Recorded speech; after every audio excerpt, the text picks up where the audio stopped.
So welcome back, Rail fans, to another CS's Guide 2005 episode of Rail Corridors in the USA, episode 4, the Midwest. So, Amtrak has a lot of plans in the Midwest, and I'm glad because there's some cities that maybe stop in the middle of the night or early in the morning, which that's not good. I'm sorry, I'm watching the Fort Madison Rail Cam, which the cold train has passed. Life returns to normal for this riverside city. But yeah, so let's go on. I'm gonna explain some stations that are, I know there's something in La Platte. Yeah, let's talk about some stations that are kind of falling out of existence. Not really, that's why, because the Southwest Chief is here.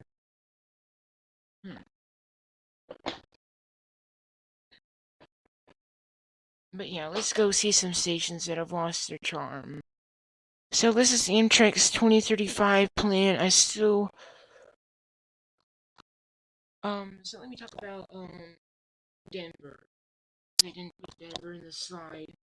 So as you can see, Denver will be connected to Cheyenne and to Pueblo by Denver, stopping in Fort Collins and Cheyenne, Denver, Colorado Springs into Pueblo,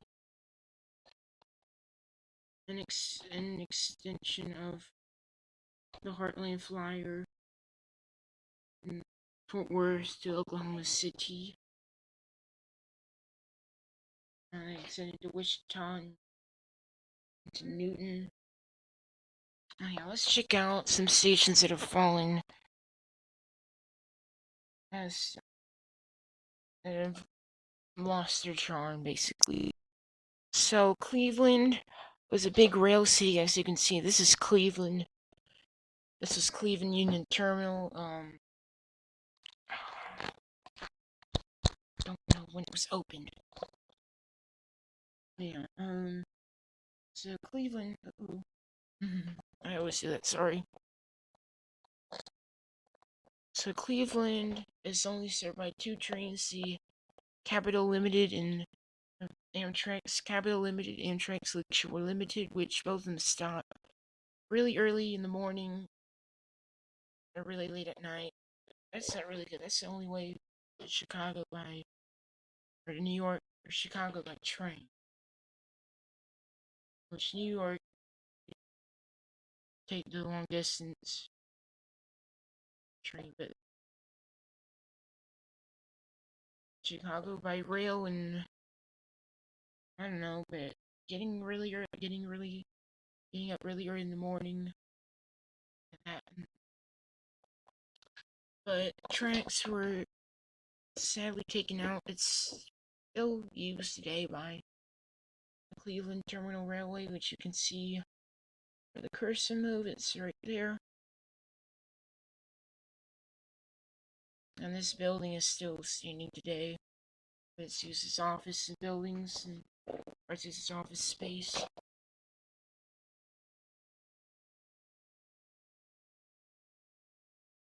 But yeah, but it's nice to see that building still kept. It reminds me of the old Florida East Coast Railway Station that is used as the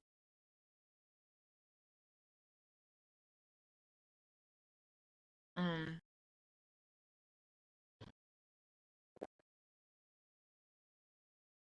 oh, I'm sorry,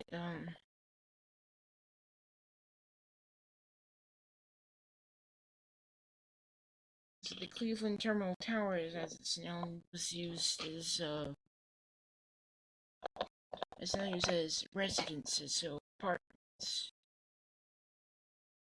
And it was built in 1929. And in 1976, it was added to the National Register of Historic Places. As you can see, this is where the tracks followed here.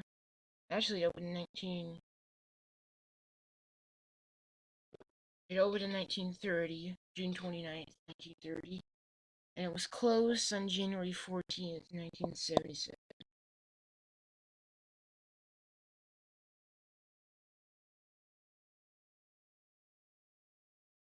and it was used as Art Deco, which there's a lot of really nice looking buildings from that time period in Cleveland. There's a few modern buildings, like the Key Building, which is the tallest building in Ohio. Also in the Midwest, has to go to the see stuff. But yeah, let's go to Cincinnati, which you just probably saw. We're at the Justice League headquarters. No, we're not. I was thinking make jokes. So this is the Cincinnati Union Terminal.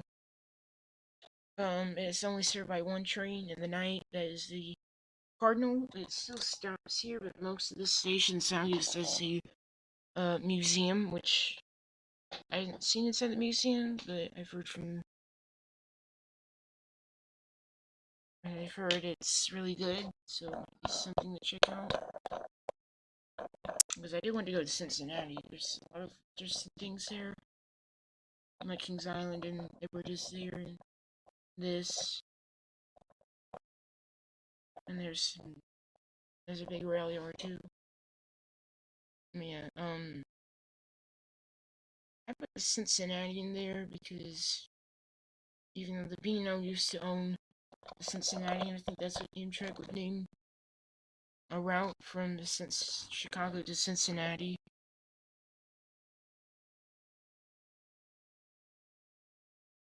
Yeah, its only departure is the Cardinal, which stops at 3:30 in the morning, which, yeah, that's really early. It was commissioned in 19...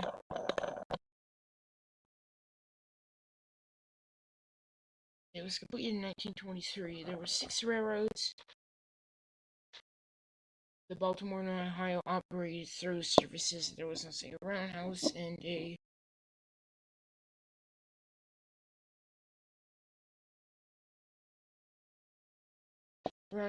watering thing, and the terminal was largely dormant from 1972 to 1980 as the Amtrak used 6 smaller stations. And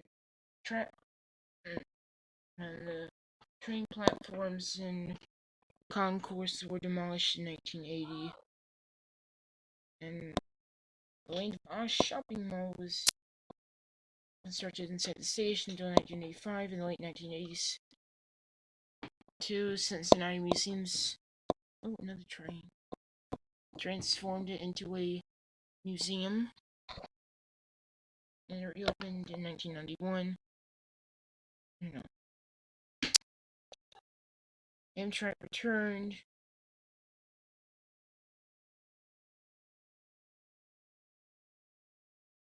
Amtrak returned service in 1991, resuming its role as the intercity train station. And there used to be 16 tracks, now there's 2 tracks. And there's one platform, there's originally 8. So 2 tracks on one platform, which equals 16.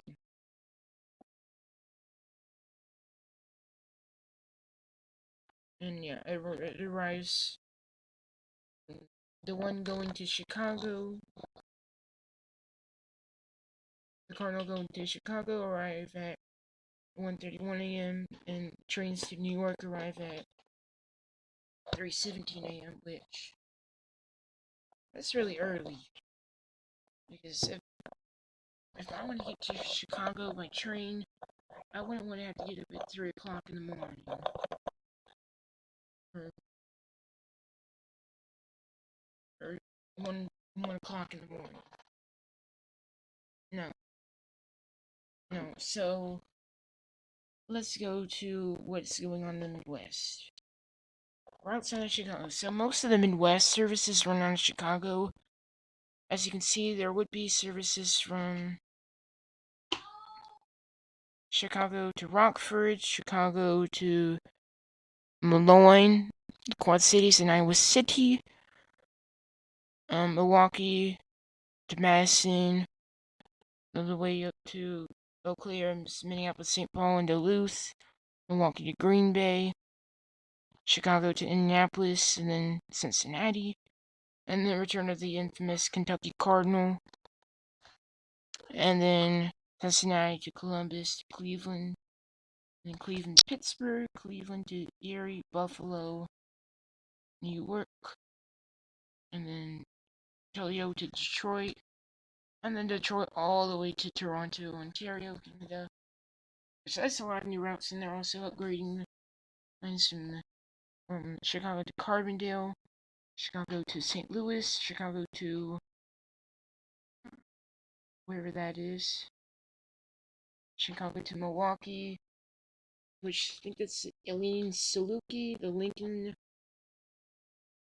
I forgot what that one is, the Hiawatha, P. Marquette, Wolverine, and Blue Water. That's Eileen Saluki, and that's Lincoln service. I'm not sure what that one is. This is the Hiawatha, the Pierre Marquette, and that's the Wolverine, and this is the Blue Water, and this is what we call the Cincinnati, and they will probably rename this as the Kentucky Cardinal. And these other routes, I'm not sure what they will call them.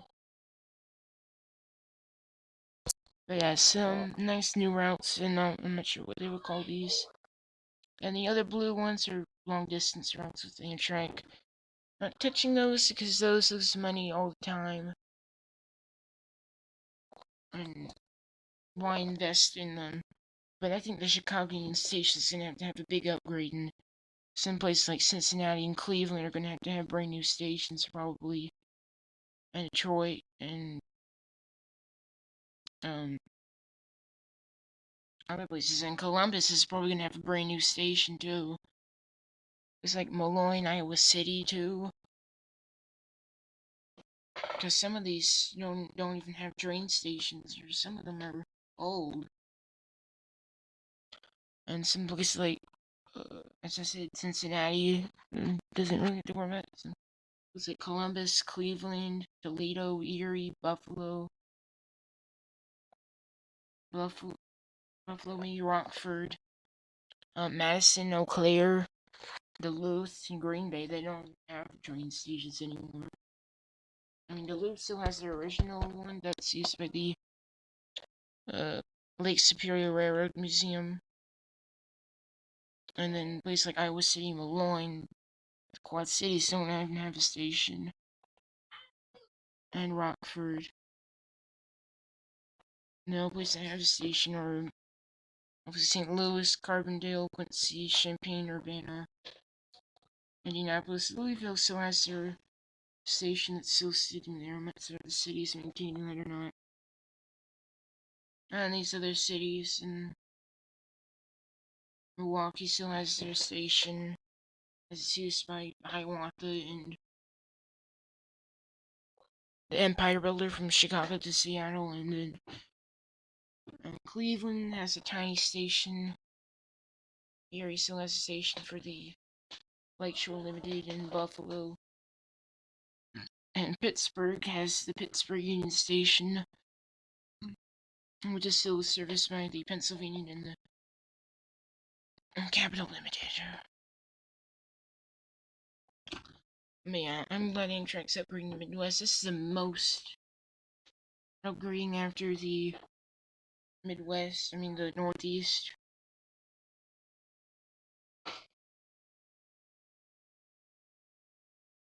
But yeah, we're just gonna have to see with Amtrak. Hopefully they get most of that 66 billion in public transit. I think they're gonna get half of that, and they're going to work with many of the states like Ohio, Indiana, Chicago, Illinois, Iowa, Wisconsin, Minnesota, Pennsylvania, Kentucky,